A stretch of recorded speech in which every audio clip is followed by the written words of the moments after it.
Hi everyone and welcome back to the Shack. Now at this point most people watching this will already have an opinion about the new Commodore 64 Ultimate, and possibly a very specific one.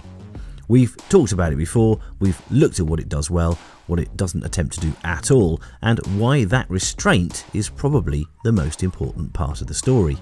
So in this video I'm not going to explain what the C64 Ultimate is, we all know that. What I am going to think about is what it tells us about Commodore as a company, and in my humble opinion, what they could, or perhaps should, do next.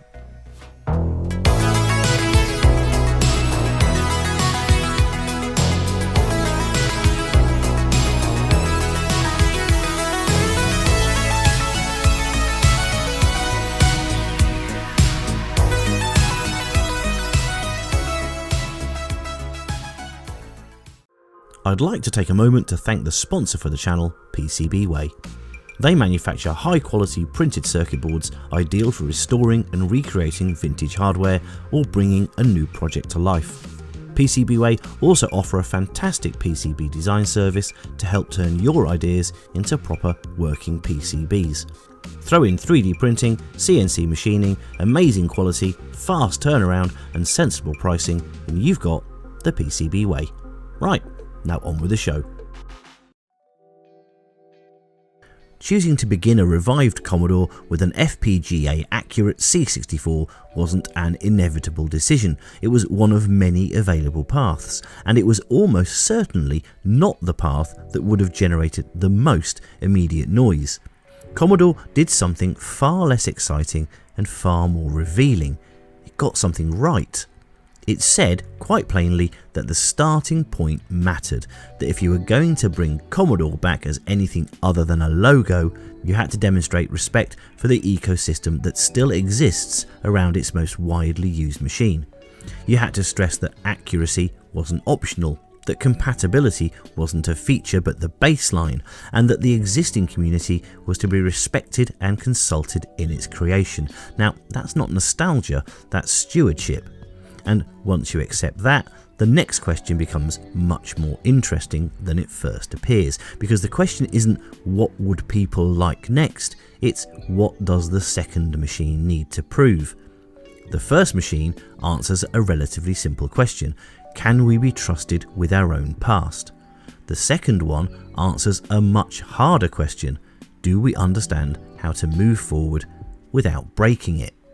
So this is where expectations usually rush in ahead of judgment, waving flags and chanting the name of the Amiga. And to be clear, the Amiga deserves every bit of its reputation. It was extraordinary, influential and genuinely ahead of its time. It is also, in retrospect, an unusually complicated thing to inherit. There isn't one Amiga. There are several chipsets, several generations, several mutually exclusive ideas about what the machine fundamentally is, several claimants to ownership of the brand. None of this is a problem if you're a historian. It becomes much more of a problem if you're trying to define a second product for a company that has only just demonstrated it can get the first one right. Because the second product doesn't get to be emotional, it has to be boring in exactly the right way. It has to build directly on what already exists, and it has to avoid creating new fault lines that give people fresh reasons to argue about what counts. Because a revived platform doesn't survive fragmentation, it survives continuity. This is where the Commodore 128 quietly re-enters the picture, dragging behind it a reputation it probably never deserved. The C128 has spent most of its life being described as a compromise, or a machine that couldn't quite decide what it wanted to be, which is an understandable conclusion if you look at it purely as a product of its time. But it becomes a much stronger conclusion if you look at it as a design intent.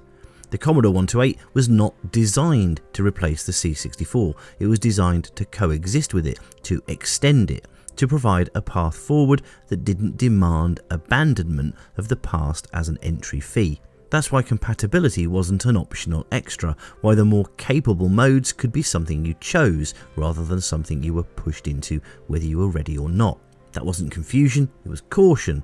The real problem with the C128 wasn't that it was badly conceived, it was that it arrived at exactly the wrong moment. The C64 was still selling, still dominant, still accumulating software. The Amiga arrived sooner than expected. Developers stayed where the audience already was or moved on to the shiny brand new tech, because that is what sensible developers do. The C128 wasn't really rejected, it was overtaken, which is a very different thing. Seen from the distance of 4 decades, the C128 starts to look less like a failure and more like an early attempt at something we now understand quite well, a transition platform. We live in a world now where layered compatibility is not only expected but demanded, where long-term support is a selling point, where breaking existing software in the name of progress is treated as a failure of planning rather than a sign of innovation. If you want a concrete example of this shift, you don't need to look far. The Spectrum Next exists precisely because it understood that compatibility and extension are not opposing forces. Old software runs exactly as it always did. New software knows exactly when it is asking for something more and behaves accordingly. There's no ambiguity, no accidental breakage, no pretending that enhancements magically apply to legacy code. And that distinction is everything.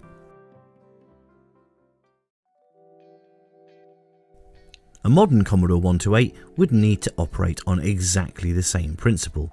It wouldn't attempt to be everything at once, it wouldn't try to smuggle in a modern operating system under the table and hope nobody noticed, and it certainly wouldn't present itself as a replacement for anything that already works. It would begin with the assumption that C64 compatibility is non-negotiable, absolute, cycle-accurate, boringly correct. Not as a mode you switch into, but as the machine's default state, the familiar place you start from. The environment that behaves exactly as you expect it to, including all the awkward corners. Alongside that, and only alongside it, would be an explicitly defined extended environment, not a vague collection of enhancements, but a coherent step forward that software can target deliberately. More memory, but in ways that are documented and predictable rather than theoretically limitless. Improved video capabilities that extend the visual language of the C64 rather than replacing it wholesale, higher resolutions, broader palettes, more sprites, etc., but only when software asks for them. Sound extensions that respect the SID rather than attempting to supersede it, faster CPU modes that are available to aware software but invisible to anything that doesn't know they exist. Modern storage, networking and I/O, not as bolt-ons but as first-class capabilities, and are things that make the machine usable today without redefining what it is, and critically, a development model that is explicit about the boundary between legacy and enhanced behaviour. Old software continues to behave as it always has. New software opts into new capabilities knowingly. Nothing breaks by accident. One machine, two clearly defined personalities, no confusion about which is which.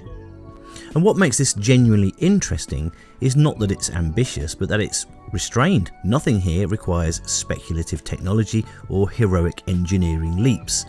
FPGA platforms are already doing this sort of work. The community already understands these trade-offs. The audience already knows how to live with layered capability. From a social point of view, it avoids the question of which version is real, because the answer is deliberately inclusive. From a technical point of view, it builds on foundations that already exist, and from a commercial point of view, and I'll keep this mercifully brief, it's survivable. It extends an ecosystem instead of fragmenting it. It gives developers somewhere new to go without asking them to abandon what already works, and it sends a message that is far more valuable than raw performance. It says, we understand what we're responsible for, which brings us back, inevitably, to the Amiga. Ah, the Amiga. It deserves a future, but it deserves a future built by a company that has already demonstrated it can manage continuity, layered compatibility, and long-term stewardship. In other words, it deserves to come later. So this isn't really a story about the Commodore 128, it's a story about restraint, about understanding that progress doesn't have to be loud and that continuity is not the same thing as stagnation. The Commodore 128 was never meant to steal the spotlight. It was meant to get everyone to the next act. And perhaps, for the first time, we're finally in a position to appreciate why that matters. Anyway, all of this is just my 2 cents worth. What do you think? Should Commodore pursue the holy grail of a unified Amiga, or should they continue Commodore's original plan and give a new C128 the glory it so rightfully deserved? I hope you've enjoyed this little what if, and if so, please hit the like button and please do subscribe to the channel, it really does help. If you're a regular viewer and you like what we do, perhaps consider becoming a member of the channel to help us keep doing what we and hopefully you love. Okay, with that food for thought, until next time in the shack, it's goodbye from me.